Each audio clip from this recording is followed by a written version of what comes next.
Welcome to MVP, our new podcast for anyone that loves to learn new things. I'm Kate.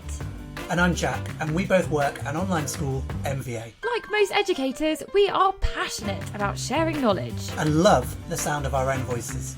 Each week, we'll invite a special guest to join us for fun and engaging discussions on a wide range of topics, from careers advice to social issues. So sit back, relax, and let's get into it. Hello and welcome to MVP and another episode. This is actually another episode on ethics. So Jack, we're going to start with a quiz. Oh no. No, I'm joking. Jack just said to me before the recording, I can't remember the three theories. Yeah, I can remember everything about octopuses, or octopi, octopus. I can remember everything about those because that's a more recent one we've done. But yeah, ethics was a while ago for us.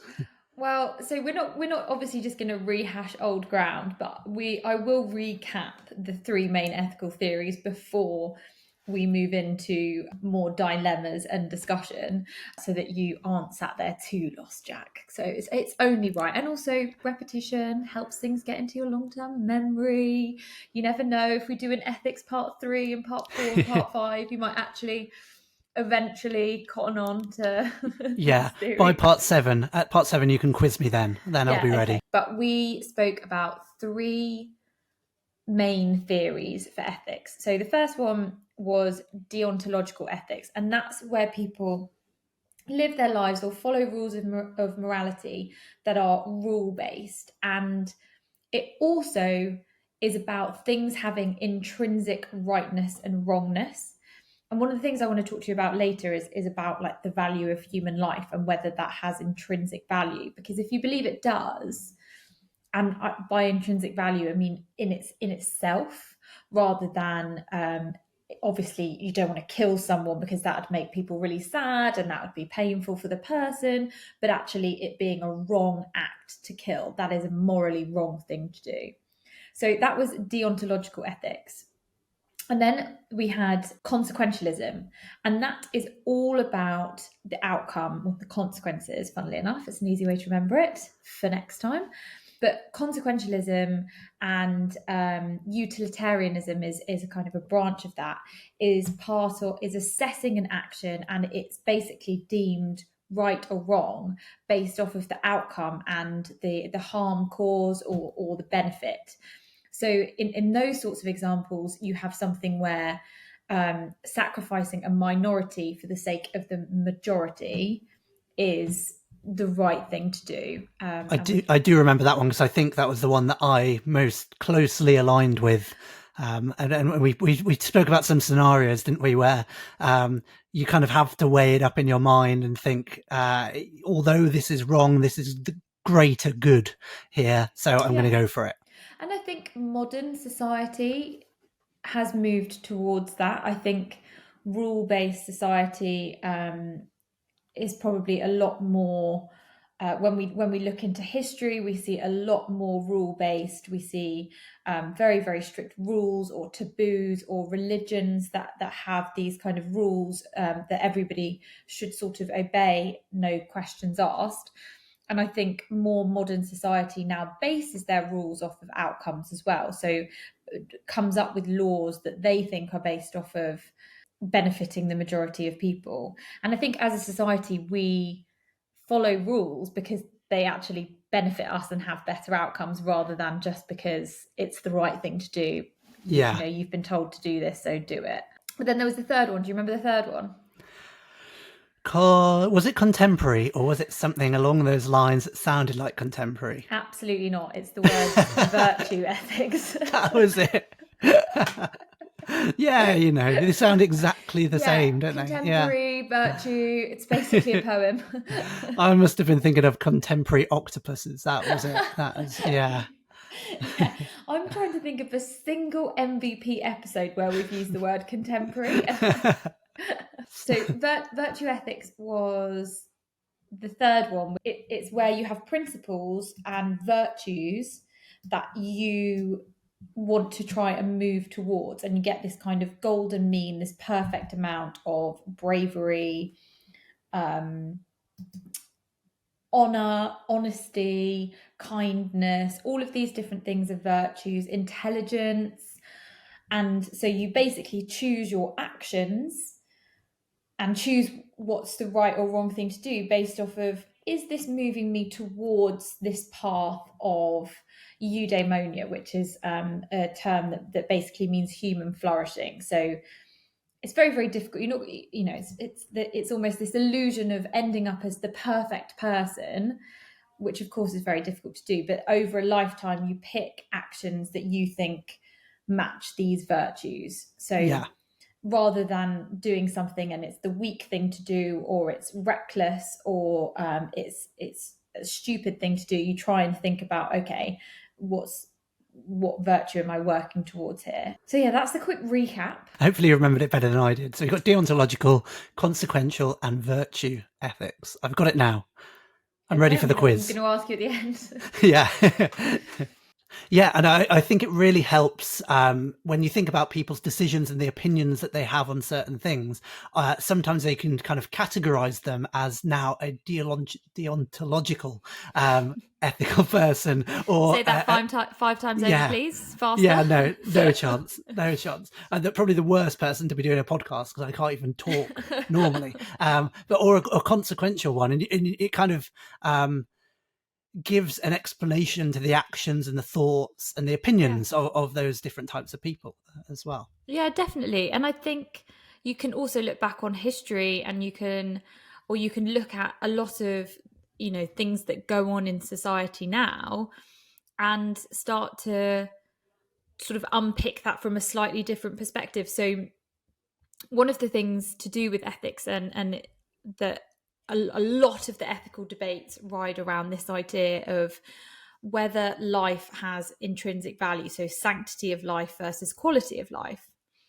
And where that comes into play is when you have debates around topics such as abortion, and whether a fetus has its own rights, has its own intrinsic value, or whether actually we should be looking at the consequences and the consequences for the mother and potentially that unborn child. It also applies for things like euthanasia. If killing is wrong, end of discussion, the action of killing is morally abhorrent. Mm-hmm. That should apply in all circumstances, and that then means that there's never any justification for war. It means there's never any justification for capital punishment, for abortion, for euthanasia. And that might be the opinion that some people have, and they're entitled to that opinion. But actually, when we look at our society and we look at not just in the UK, but sort of further afield, we do have exceptions to that rule based on if it seems like the consequence is better to be able to do X, Y, and Z. Now, we don't have euthanasia in this country. Euthanasia is when somebody, I don't know, like a polite term, but is killed when they're dying.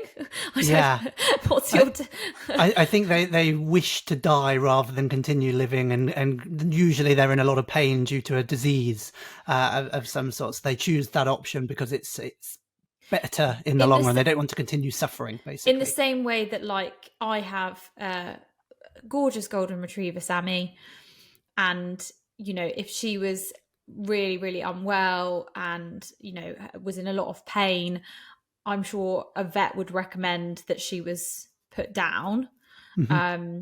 It's not what we opted to do with our last golden retriever. We really dragged that out as long as possible. Turned less a golden retriever, but a sort of a snake by the end of it, just sort of throwing themselves along the floor. Izzy, my mum had serious attachment issues. She was like, I just can't let go. I'm sorry. Keep her alive. Alistair Poole was the vet, and it was like, Alistair, can we give her another year? I'll do what it takes. I'll pay anything. We were wheeling her out to the toilet by the end, which is not great. The old Prince Philip. Yeah.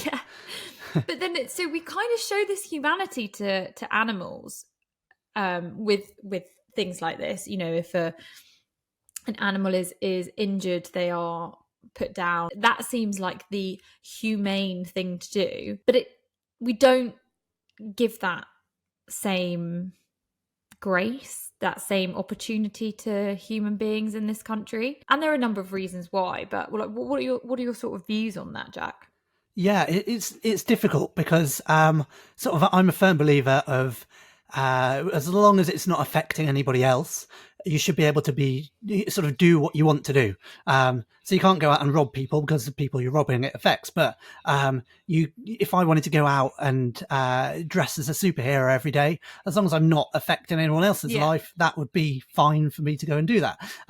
So equally, that rule that would then apply is if I wanted to end my life for whatever reason, I should have that power and the power to do that. I shouldn't be kept in this painful situation should I not want to. And there'd have to be a lot of careful things put in place because you'd have to, you've got to be very, very sure that you're not going to change your mind, or, in a few months' time, there's not going to be a cure or an end to this painful situation, because obviously you can't reverse it. So I think under certain circumstances it would be allowed, and there'd be a long procedure to it. So you'd have to be very, very sure that that's what's right for you.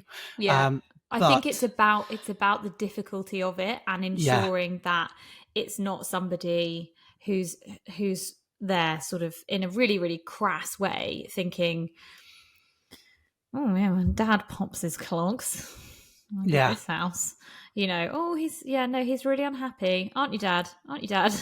Yeah. So it's very difficult, I think, to protect the vulnerable if that is an option that's on the table. But and for that reason we don't have it in this country, and for that reason we don't have capital punishment is another something that still very much goes on in lots and lots of countries around the world, including Western civilizations such as America. And again, if we have this, for me it's in conflict. Thou shalt not kill, but you did a bad thing, so that's a difficult one for me, because you think that justice needs to be served in one way or another, and in some cases the victims that are left alive from perhaps a mass murderer, so the family of the people that have been killed, might want an eye for an eye. They might see that as an equal punishment. And so who are you to say to those victims, actually, no, we're not going to do that. Even if it's on the table, we're not going to do that because of this and this reason, where actually they're the ones that have been hurt. They're the ones that perhaps should decide the punishment. I'm against it for the one reason that what if you've got the wrong person for whatever reason? Well, it happens. It does happen. And that again can't be undone. So ethically, for me, it says actually there's other punishments available that perhaps are even worse than a death.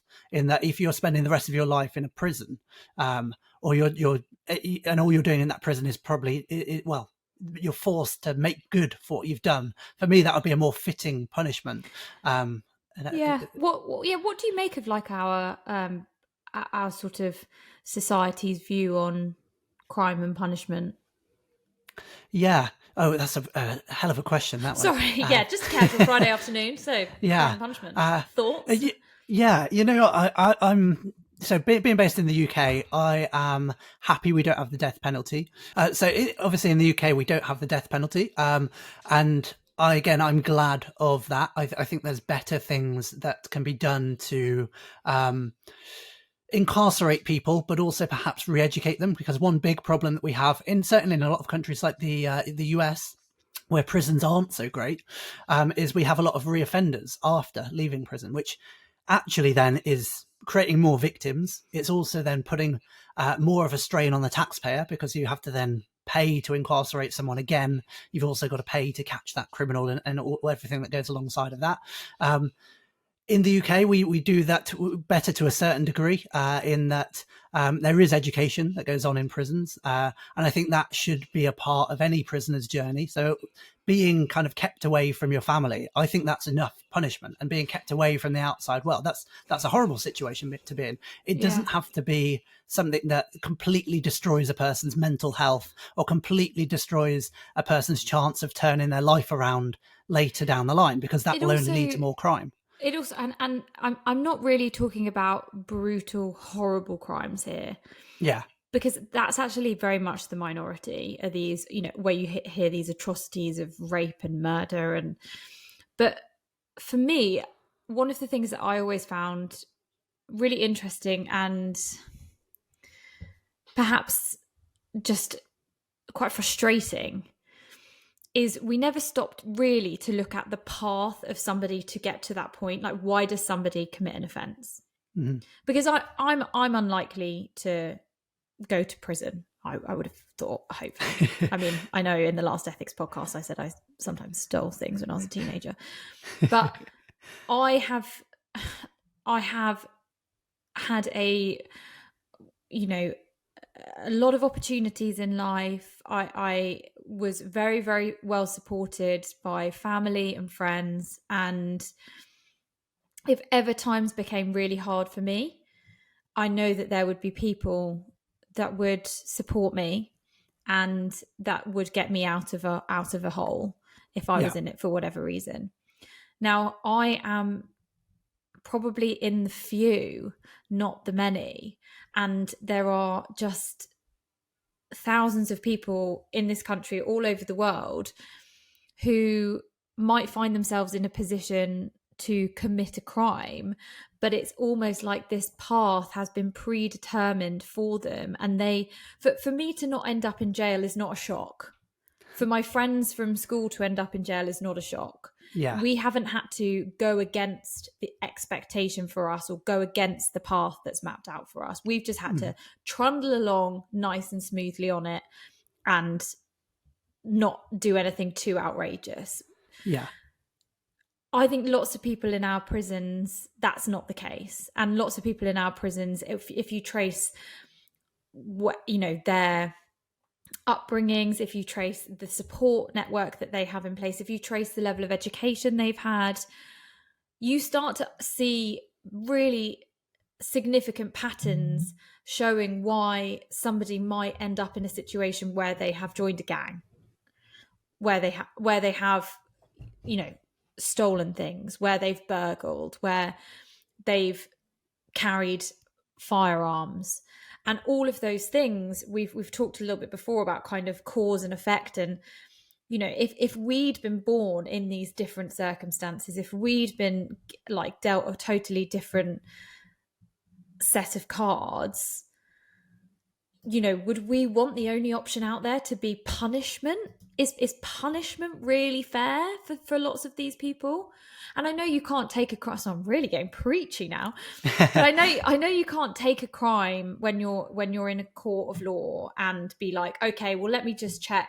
They've ticked a few of these boxes here, so they've had it tough. So they've been through enough. So we're going to be like, okay.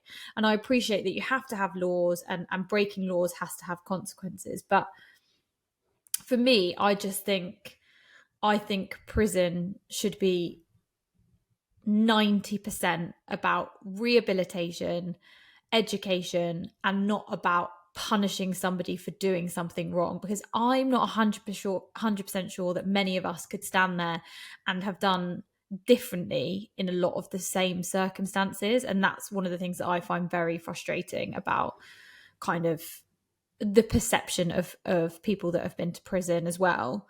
And the kind of difficulty there around future employment.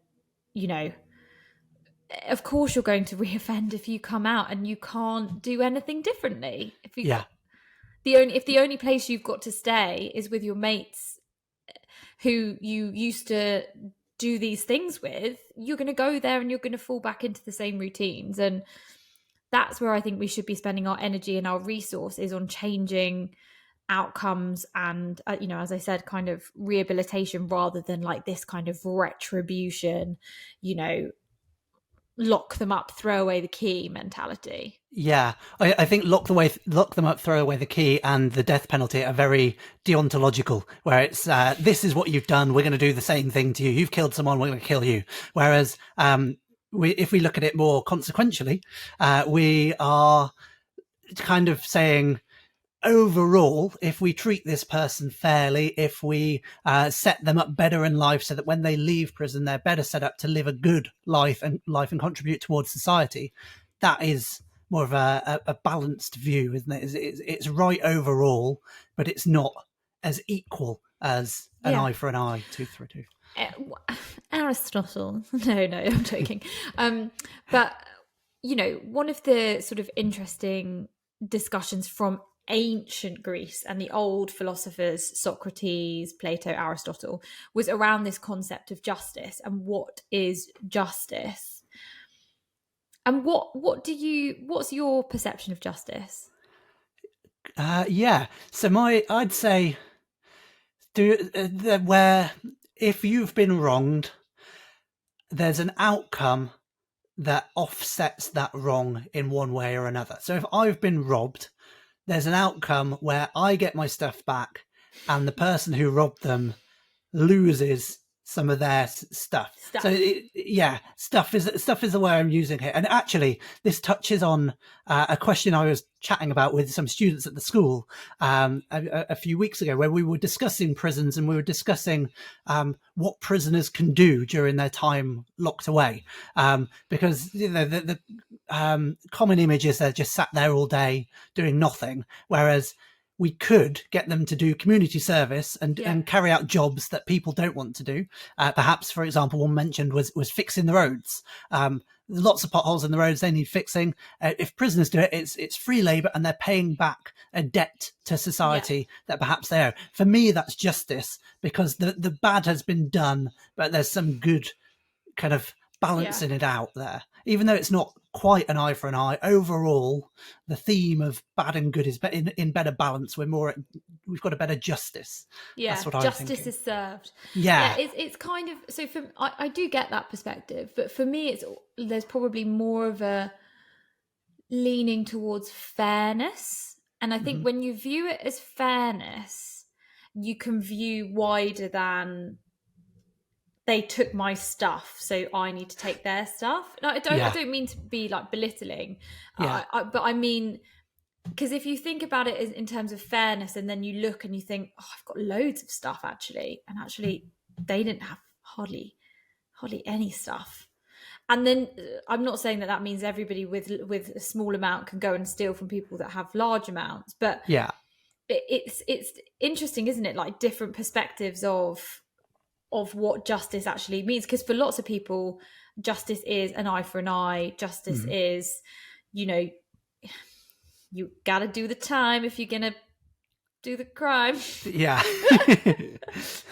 really did not really butchered that phrase, but it's because we call it the justice system, don't we, where our kind of where these laws are, so if somebody's broken the law, we decide on a fitting, and I use this term again, punishment, because that is what it's quite archaic, isn't it, that the pathway is punishment and it should be viewed as punishment, because I think that makes everyone else breathe a little bit easier, don't they?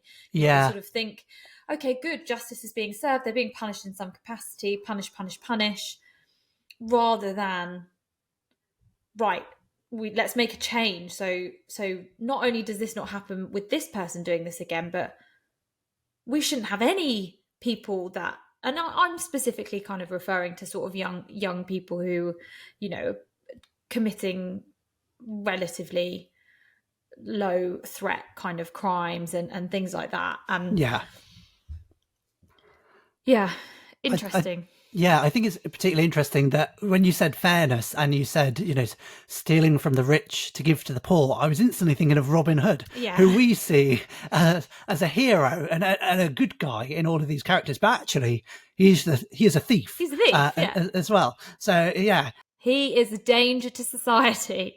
So there's also this and I know we spoke about this a little bit before, but we are kind of selfish beings, and so we've also think about I can sit here and have my wonderful principles about fairness, but if somebody broke into my sister's home and stole everything, I'd be like, I'm gonna hunt them down.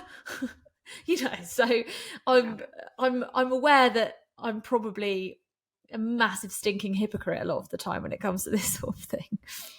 So yeah, it's much easier, I think, to determine these laws, and even, we have these lawmakers, don't we? And you can kind of have some distance between what we think is right and what we think is wrong, and how we act in a moment is probably going to be quite different, and probably going to be maybe quite instinctive almost. Yeah. I think certainly your instincts are more deontological, because you think, oh, they did this, I'm going to do exactly back to them, because it's probably the first thing you think of. Like if you get punched, well, I'm going to punch them, because instantly that's all that my brain's taking into account. I was going to say, if I'm thinking about it logically, I think, well, maybe I'm not going to punch them again, because then they'll punch me back and it'll just keep going back and forth. But yeah, it's an interesting thing that. So we're gonna do. I've got a couple more dilemmas for you. Yeah. That I want you to try and think in the moment, rather than what's the most politically correct way of discussing this. Okay. So one of them, the first one is the lifeboat dilemma. Do you know this one? Nope. So imagine you're in a lifeboat with a group of people after a shipwreck. The lifeboat is overloaded, and if nothing is done, everyone on board will drown. You notice that there is a frail elderly person on the boat who is not contributing to rowing or helping in any way. Oh no. If you throw the elderly person overboard, the rest of the people have a better chance of surviving. What do you do? So I think my instinct is different to everyone else's, because my instinct is not to do it, but then when I think about it, I do it. Yeah. Okay. I'm the same. So naturally, I would really struggle going over to Mavis, my 93-year-old next door neighbour. She's being subbed in for this example. And hoisting her overboard, because that is devastating. Yeah. I don't like that you gave her a name, because now I can really picture her. I'll and find you a picture her photo drowning. of her. Yeah, this is awful. Help, Jack, please. You did this. This is you. Remember me. Yeah. I'm going to haunt you. Yeah. I'd probably rescue her again and jump in myself. I think that would be at that stage. That would be the noble thing to do, Jack. If you were working towards virtue ethics, you'd just be saying, guys, I'm going to take one for the team. Not enough space. Yeah, is it bad that I didn't even consider that as an option until just now? First of all, I was like, well, that's definitely not an option. It's either Mavis or no one. Yeah. No, it's not bad. It's fine. Protect yourself. So you're set. So would you be able to do it?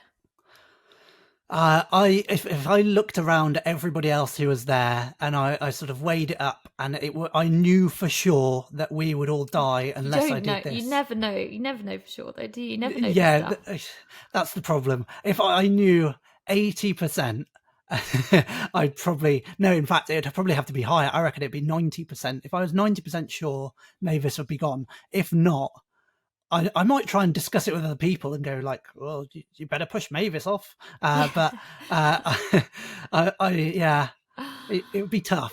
It would be very tough. I always think in those scenarios, you never really want to be the leader, do you? No. Because it seems to land on your conscience rather than as a group. Ken was really pushing getting rid of Mavis. He sort of talked me into it. You could, as a leader, though, you could delegate. You could sort of go. Yeah. Can you guys just, Jack? Are you all right just to sort out what's happening with the fact that we've got too much weight overboard? Are you happy to take that one? You're right, just to explain to Mavis for me that we're gonna have to push her over the edge, and it'd be a lot easier if she just jumped herself. Yeah, it would be easier. And surely Mavis understands that she's really had to go drive a really bad now. I'm actually talking about Mavis. She's 94 on Monday. Oh no, not anymore. I mean, she has had a good run. Yeah. Yeah. I mean, yeah, if she makes it till Monday, I hope she doesn't go any boat rides. Oh no, yeah. she doesn't really leave the house. Okay, perfect. Phew, she'll be fine. And hopefully doesn't listen to podcasts. Oh, my neighbour's just started a podcast, and I'm really interested in The ethics. thing is, she's so sweet. Like I'm sure if I gave her the means, she would make our sixth listener base. Yeah. Because she's lovely. Yeah, no, I'm not killing Mavis. I'm sorry, I just can't. Okay, last one before we move on to Teach Liar. The violinist dilemma. Do you know this one? Nope. You wake up one morning to find yourself surgically. These are so ridiculous. To find yourself. I can't believe I did this in year 12, in year 13, and then for 3 years at university. And at no point did I just stop and think, this is a lot of nonsense, isn't it? Yeah, just just like hypothetical questions, isn't it? Yeah, but the thing is, I'd come back from uni and be like, so guys, I've got a violinist dilemma for you all. Anyway, you wake up one morning, find yourself surgically attached to a famous violinist. You're informed that the violinist has a serious kidney condition and requires the use of your kidneys for the next 9 months to survive. Detaching yourself from the violinist would result in his death. Do you have the right to detach yourself? And would you? Why is he a violinist? What? I don't really understand why they're a violinist. Like, it could be anyone. Yeah. So he's attached to me for 9 months, and how big is he? Like, is he the size of a normal human? Does he have legs? Because in my head, he's got no legs. He's sticking out the side of me, and I kind of have to lug him around. No, let's go with that. It's almost like you're sort of Siamese twins for the 9 months, but it's not. It's an inconvenience, but it's not a complete. You don't have to be like bedbound, because otherwise you're carrying a fully sized man. But he can't do his violinist work at the same time that I'm doing my teaching, really. No. And you can say to him, listen, mate, I'll let you stay, but the violin's got to go temporarily. I'm busy. I've got to teach about osmosis in 10. I think I'd have to shake his hand on the fact that we could wear a jacket that made it look like he wasn't there, and he never said anything. What, an invisibility cloak? Yeah. No, just like we got a big, maybe wide shoulders, perhaps, like that one on Dragon's Den. That's not on Dragon's Den anymore, and that's a very dated reference anyway. But then he just sort of sits under my arm and it's annoying, but no one else really knows that he's there. And then 9 months, and I'm like, that's the deal. You can live in that situation. So there was two. The question was kind of twofold. One was, do you have a right to detach yourself? And the second was, would you? So I think we're saying that you wouldn't. I mean, I'd see how the first day goes, and then I'd probably detach him. I think it would be quite annoying. I don't. And to answer your first question, I don't think I've got the right to do that either. But yeah. You don't think you've got the right to detach yourself? I don't know. I feel like it's your body. You can. Sorry, now we really are going down the old abortion thing, aren't we? I see the analogy we're going for, but he.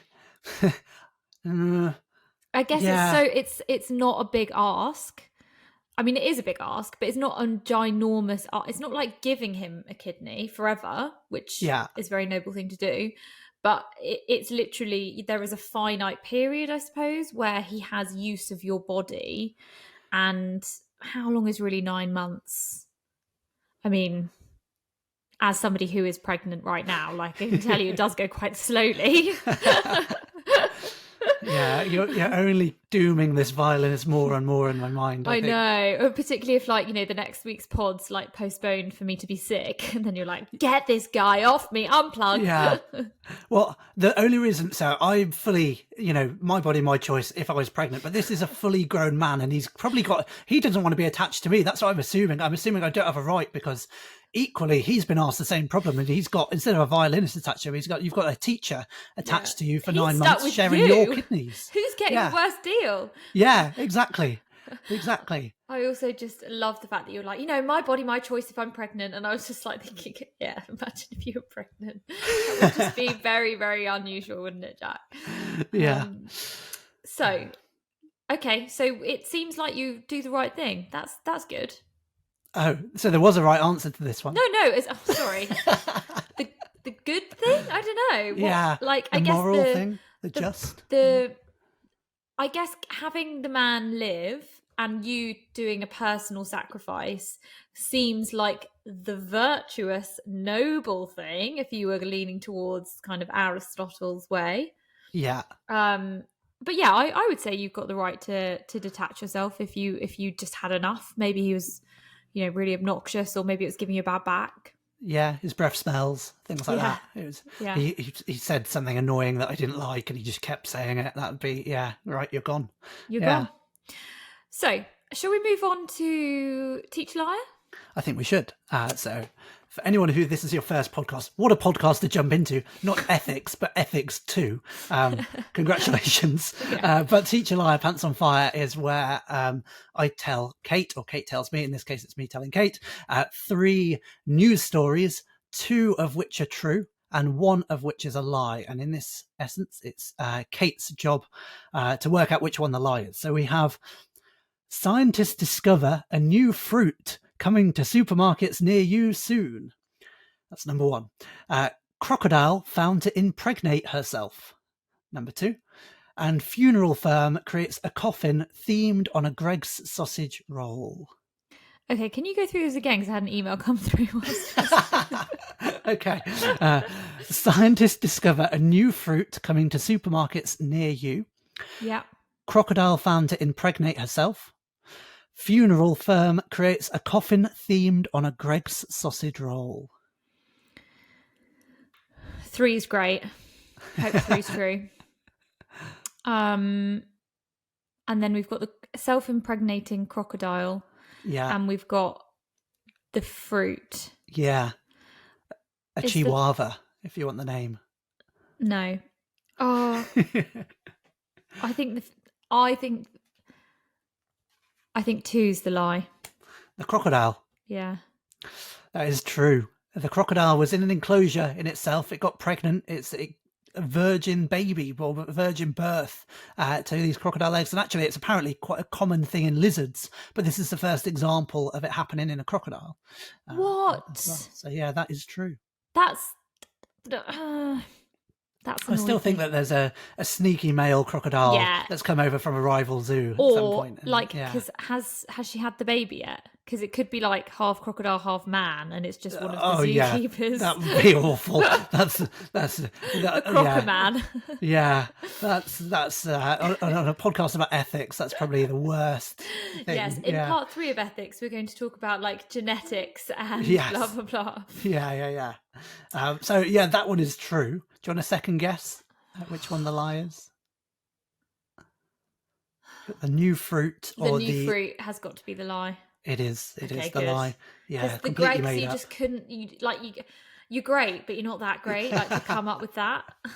Yeah, it is. It's an incredible story, and it's a pretty good-looking coffin. I wouldn't want it for myself, but it's got like a sausage roll poking out the top of a Greg's bag. Did they mention the sort of reason? Just to bring joy, I think, and it wasn't like for a specific person who for Greg lived their whole. No, yeah. Okay. Anyone could have this coffin. They had a TARDIS. They had loads of different themed ones. Oh, great! I might look into some sort of Harry Potter themed coffin for myself. Yeah, for old Maeve. What was her name? Mavis. Mavis. Okay, out the boat, but at least joking about Mavis dying because I don't want to get bad. Like, I don't want something bad to happen and feel like I've done it because I'm so powerful. And have you got an MVP for this week? I do have an MVP for this week. My MVP for this week is a 6-year-old boy called Oscar Burrow. Oscar has raised £29,000 by climbing Mount Everest, and he's 6. No, he's not. No, he hasn't climbed Mount Everest. He's climbed the height of Mount Everest on different mountains. Oh, wow. Which is still pretty impressive for a 6-year-old. But he says it's going to a children's hospital, and it's the £29,000 is £1,000 each for 29 sick children to go on holiday and have an amazing time. Love that. And I think that's really cute. And Oh, cool. You're not getting a great holiday for only £1,000 though. Prices are mental Well, these days. yeah, I'd assume maybe you get the sick kid discount sometimes, don't you? That's true. Yeah. Yeah, write to EasyJet and see if they can give you some sort of free travel bonus. Yes. Bonus. Oh well, your one's probably better than mine. Then I asked Matt for when we were on the drive today. I said, "Has anyone inspired you this week, darling?" Just sort of like casually. And then he mentioned some footballer who has signed for Real Madrid and he's only 22 from England. Oh, Jude Bellingham. That's it. So then he went into like 15 minutes telling me all about this Jude Bellingham from Birmingham City and blah blah blah. And I was like, yeah, I'm not doing that. Not saying that one. And then he was like, well, Rory. And I was like, yeah, nailed it. Rory McIlroy. Big fan of him in our household. Yeah. And I'm guessing you sort of know a little bit of the backstory. Have you been following the whole sort of live debate? No, not at all. Oh, Jack, well, Jack, we've not got time to really go into this, but he is a principled man. He is what you call a principled man, and there's way too much to talk about. But essentially, there was a rival golf tour, rival to the PGA Tour, that was set up. That had lots and lots of money thrown into it. It was kind of a Saudi Arabian tour, and there was lots of talk around this sort of sports washing idea around it.